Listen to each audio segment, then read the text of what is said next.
ఆదర్శం అండి. ఎందుకంటే నిక్కచ్చిగా ఉండాలి, మనం పిలుస్తారు లేతలేదు. ఆయన అయితే మొహమ్మద్ చెప్పేవాడు, ఇలా అయితే ఇంత నిక్కచ్చిగా ఉండి వాడు పిలవకపోవడమే నాకు కావాలని వాడే. కనకాభిషేకం కూడా పోయింది. సాయంత్రం కనకాభిషేకం పొద్దున్న క్యాన్సిల్ చేసి అంతేనమ్మా, దాన్ని లెక్క చేయలేదే. నాకు ఇవాళ మీకు సందర్భం వచ్చింది కూడా చెప్తున్నాను, నేను ఆయన ఆదర్శంగా తీసుకున్నాను కాబట్టి. ఒక పీఠంలో నేను వెళ్ళి 10 నిమిషాలు మాట్లాడితే 6 లక్షల రూపాయలు ఇచ్చారండి నాకు. ఇక పేర్లు అనవసరం, విషయం చెబుతాను. 6 లక్షలు చెప్పారు. 6 లక్షలు మీకు ఎందుకు ఇస్తున్నారు అన్నాను నేను. ఎందుకు ఇస్తున్నారు? నాకు మీ మీద అభిమానం ఇస్తున్నారు, నేను పుచ్చుకోనండి, నాకు అవసరం లేదు. అంత పనే ఉంది. ఒక సహస్రావధానం ఏదో చేస్తే, ఒక శతావధానం చేస్తే నేనేం కష్టపడేది 10 నిమిషాలు మాట్లాడాను ఇక్కడ.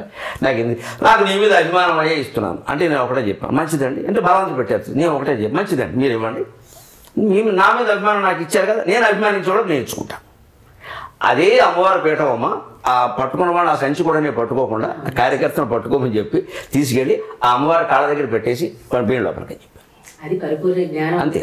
నేను స్పష్టంగా చెప్పింది ఏంటి బాబు, ఇది మీరు నాకు ఇచ్చిన డబ్బు అని మీరు భావిస్తే మా అమ్మగారి పేరు మీద ఇక్కడ ఏదైనా 6 లక్షలతో ఒక చిన్న గది కట్టించండి. మీ డబ్బే అనుకుంటే పులుసులో వేసేసుకోండి.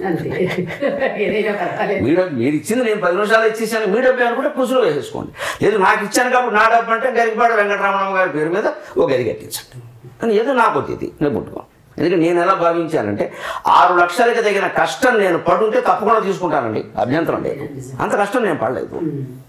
నువ్వు పావుగంట అరగంట మాట్లాడాం అక్కడ ఆధ్యాత్మికత, వారి మీద అమ్మవారి మీద గౌరవం. కానీ వారు గొప్ప ఔదార్యం ఆయనకి ఏదో నేను తిరస్కరించాను చాలా మృదువుగా. మళ్ళీ ఆయన కూడా బాధపడకుండా మరి నేనంటే అభిమానం, నాకు అమ్మవారు అంటే అభిమానం ఇచ్చేసాను.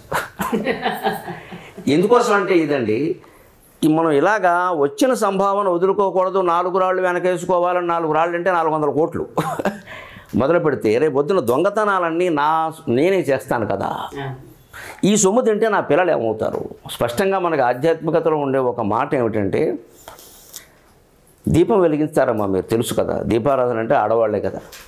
దీపం నుంచి నల్లటి పొగ వస్తుందండి, తెల్లటి పొగ ఎందుకు రాదండి?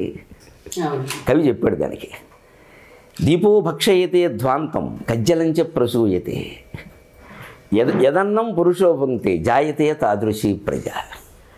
దీపం నుంచి నల్లటి పొగ ఎందుకు వస్తుందంటే అది చీకటిని ఆహారంగా తీసుకుంది కదా, చీకటి నల్లగా ఉంటుంది కదా, నల్లని ఆహారం తిన్నప్పుడు బయటకు వదిలే పదార్థం కూడా నల్లగానే ఉంటుంది కదా. ఎంత గొప్ప ఆలోచన కవిత్వం అంటే అది చీకటిని తింటుంది. చీకటిని తిన్న దీపం నుంచి వచ్చే పొగ కూడా చీకటి రంగులోనే ఉంటుంది, ఇంకోలా ఎందుకు ఉంటుంది? అంచేతను యదన్నం పురుషోపంక్తే జాయతే తాదృశీ ప్రజ. మనిషి ఏ రకంగా సంపాదించి ఆహారం తింటాడో ఆ రకమైన సంతానమే కలుగుతారు. ఇవాళ నిజంగా పేర్లు అనవసరం, కానీ రకరకాలుగా 1000 కోట్లు అక్రమంగా సంపాదించిన వాళ్ళ సంతానాన్ని మీరు గమనించండి. వాళ్ళు పనికిమాలిన వ్యాపారాలు చేసి 1000 కోట్లు అర్పించారు. ఇంకా అడుక్కు తినే స్థితిలోకి వచ్చారు. ఇప్పుడు ఇంకా కావాలి, ఇంకా కావాలి, భయంకరమైన రోగాలు ఇంట్లో. అంతేకాదు ఇలా సంపాదించిన వాళ్ళ ఇళ్లలో విడాకులు. విడాకుల గురించి అడగబోతున్నారు. విడాకులండి, భార్యాభర్త పడనప్పుడు మీరు ఈవేళ మా విడాకులు రేపు విడాకులు గడిపి మీరు 1 కోట్లు సంపాదిస్తే ఎవరికండి ఇది? ఆ మగాడికి సుఖం లేదు. ఈ ఆడదానికి ఏదో పుట్టింటికి వెళ్ళిపోవచ్చు, లేదా ఉద్యోగానికి వెళ్ళిపోవచ్చు. వీళ్ళు పుట్టింటి కూడా వెళ్ళట్లా, నా బతుకు నాదంటే. నిజమే, నీ బతుకు నీదేనమ్మా, సుఖంగా ఉన్నావు, ఆర్ యూ హ్యాపీ? 4 రోజులు ఉంటారండి, నేను ఎదిరించా ఏంటి ఆడేనా, ఇవన్నీ బాగానే ఉంటాయమ్మా. 5వ రోజు అయ్యేసరికి రకరకాల వ్యాఖ్యానాలు వినిపిస్తూ ఉంటాయి.